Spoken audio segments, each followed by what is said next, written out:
എല്ലാവർക്കും നമസ്കാരം. നക്ഷത്രജാലത്തിലേക്ക് ഏവരെയും സ്വാഗതം ചെയ്യുന്നു.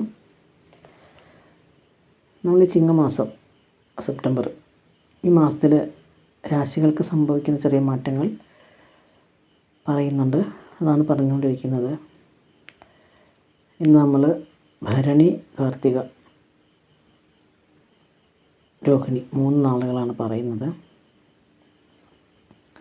നിങ്ങളോട് പറയാനുള്ളൊരു കാര്യം എന്ന് വെച്ചാൽ, ആദ്യമായിട്ട് ചാനലിൽ ആരെങ്കിലും കാണുന്നവരുണ്ടെങ്കിൽ ഒന്ന് സബ്സ്ക്രൈബ് ചെയ്യുക. ബെൽ ബട്ടണൊക്കെ ഒന്ന് ടച്ച് ചെയ്ത് വെച്ചാൽ മതി. ഇടുന്ന വീഡിയോയ്ക്ക് നിങ്ങൾക്ക് ആദ്യം തന്നെ ലഭിക്കും. ഭരണി നക്ഷത്രം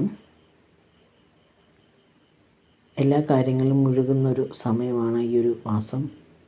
അതുകൊണ്ട് തന്നെ ജോലിഭാരം കൂടുതലായിരിക്കും. നിങ്ങൾക്ക് കുറച്ച് ആത്മാർത്ഥത കൂടുന്നത് കൊണ്ട് നിങ്ങളുടെ മേലധികാരികൾ അതിനെ ചൂഷണം ചെയ്യുന്നതായിട്ട് നിങ്ങൾക്ക് തോന്നാം. ദൗത്യങ്ങൾ ഏറ്റെടുക്കുന്നതിൽ 2 വട്ടം നിങ്ങൾ ചിന്തിക്കും, വേണോ വേണ്ടയോ എന്ന്. എന്നാലും മനസ്സ് അങ്ങോട്ട് എല്ലാ രീതിയിൽ നല്ല രീതിയിൽ തന്നെ മനസ്സർപ്പിച്ച് തന്നെയായിരിക്കും കാര്യങ്ങൾ ചെയ്യുന്നത്. ജോലിക്കൊക്കെ പുതിയതായിട്ട് ശ്രമിക്കുന്നുണ്ടെങ്കിൽ അത് ഫലവത്താകുന്നൊരു സമയമാണിപ്പോൾ. അതുകൊണ്ട് തന്നെ സ്വന്തം വീട്ടിൽ നിന്നും ദൂരേക്ക് മാറാനൊരു സാധ്യത കാണുന്നുണ്ട്. കുടുംബസമേതം ഒരു യാത്രകളൊക്കെ ചെയ്യുന്നതായിട്ടൊക്കെ ഒന്ന് കാണുന്നുണ്ട്. വിരസത ഉണ്ടാകുന്നൊരു സമയമായിരുന്നു പതിവായിട്ട്. അതിന് താൽക്കാലികമായിട്ട് ഒരു മാറ്റം ഉണ്ടാകും. വിരസതയ്ക്ക് നിങ്ങളുടെ ശീലങ്ങളൊക്കെ മാറ്റുന്നതിന് വേണ്ടി പുതിയ പ്രതിജ്ഞയൊക്കെ ചിലപ്പോൾ കൈക്കൊള്ളും. അച്ഛൻ്റെ സ്ഥാനത്തുള്ളവർക്ക് ഉദ്യോഗത്തിൽ ഉയർച്ചയൊക്കെ വരുന്നൊരു സമയമാണ്. നിങ്ങൾ ആരാധിക്കുന്ന വ്യക്തികളെ കാണാൻ ശ്രമിക്കുന്നതാണ് നിങ്ങൾ കേട്ടോ. സാമ്പത്തികമായി നല്ല സമയം കൂടിയാണ് ഭരണി നക്ഷത്രക്കാർ ഈ മാസം. ഇനി കാർത്തിക നക്ഷത്രം എടുത്താൽ, മുൻകൂട്ടി തീരുമാനിച്ചതുപോലെ ആവില്ല പല കാര്യങ്ങളും നിങ്ങൾക്ക് ജീവിതത്തിൽ ഈ മാസം നടക്കുന്നത്. എങ്കിലും സന്ദർഭത്തിനൊത്ത് നിങ്ങൾക്ക് ഉയരാൻ സാധിക്കുന്നതായിരിക്കും. വേറൊരു കാര്യം നിങ്ങളോട് ഉള്ളൊരു കാര്യമെന്ന് പറഞ്ഞാൽ, തെറ്റുകൾ സംഭവിച്ചാൽ സ്വയം തിരുത്താൻ നിങ്ങൾ തയ്യാറാവണം. അതൊന്ന് ആത്മപരിശോധന നടത്തി തിരുത്താൻ തയ്യാറാവേണ്ടൊരു സമയമാണിപ്പോൾ. ധനപരമായിട്ട് അത്ര നല്ലൊരു സമയമല്ല. വായ്പകളൊക്കെ എടുക്കാനുള്ള ഒരു സാധ്യതയുണ്ട്. കടം കിട്ടാനുണ്ടാകുന്നതാണെങ്കിലും കുറച്ചൊക്കെ കിട്ടും ചിലപ്പോൾ. പുതിയ സംരംഭങ്ങളൊക്കെ തുടങ്ങുന്നതിന് കുറേശ്ശെയായിട്ട് അതിനുള്ള തയ്യാറെടുപ്പുകൾ നടത്തും. വിവാഹം കഴിക്കാത്ത ആളാണെങ്കിൽ വിവാഹകാര്യത്തിൽ തീരുമാനം ഉണ്ടാവും കേട്ടോ.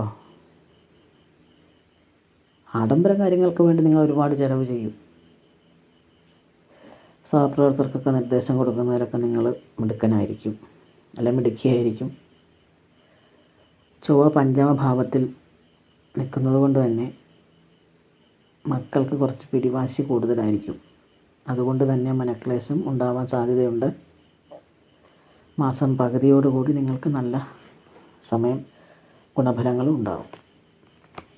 അതാണ് കാർത്തിക നാളിനെക്കുറിച്ച് പറയാനുള്ളത്. ഇനി രോഹിണി നാളിനെക്കുറിച്ച് പറയാനുള്ളതാണെങ്കിലും,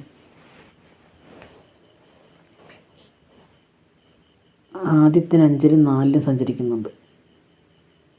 2-ൽ വ്യാഴമുണ്ട്, 17 ശനിയുണ്ട്. അതുകൊണ്ട് തന്നെ ന്യായമായിട്ടുള്ള ആഗ്രഹങ്ങളൊക്കെ സാധിക്കും. പക്ഷെ എന്നാൽ പ്രശ്നങ്ങൾ തുടർന്നു കൊണ്ടേയിരിക്കും.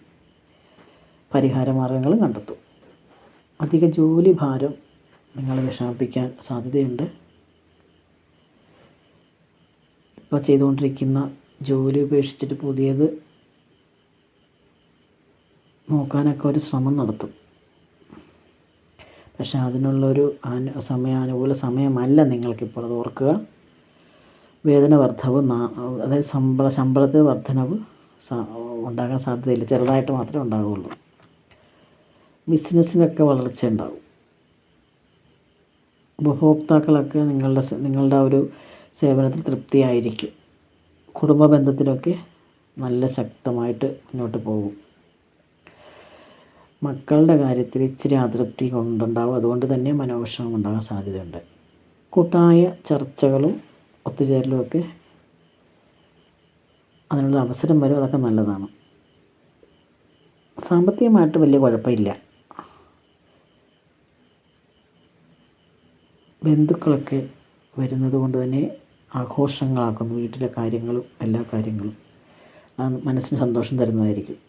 അപ്പോൾ ഇത്രയും കാര്യങ്ങളാണ് ഈ 3 നാളുകളെക്കുറിച്ച് പറയാനുള്ളത്. മറ്റൊരു വീഡിയോയുമായി വീണ്ടും കാണുന്നവരെല്ലാവർക്കും നന്ദി, നമസ്കാരം.